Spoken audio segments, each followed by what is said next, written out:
আসসালামু আলাইকুম, সবাই কেমন আছেন? আশা করি সবাই ভালো আছেন।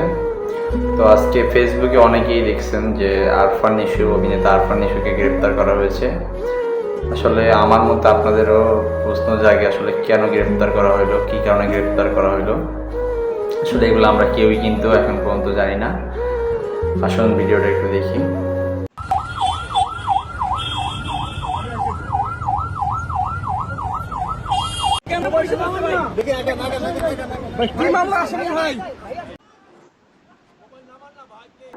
কিছুদিন পরে দাগি রিলিজ হবে। এই দাগির সিনেমার প্রচারণার জন্য আসলে উনি এই ধরনের পথ অবলম্বন করছে।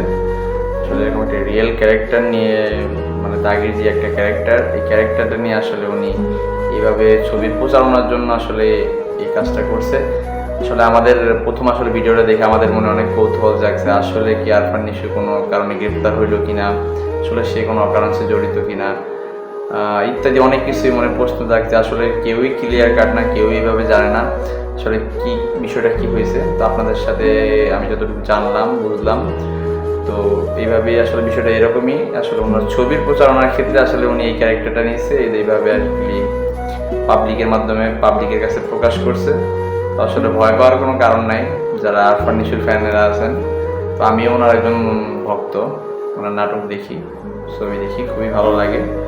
তো শুভকামনা ভাই, আপনার দাগির জন্য শুভকামনা, বেস্ট অফ লাক, ভালো থাকবেন।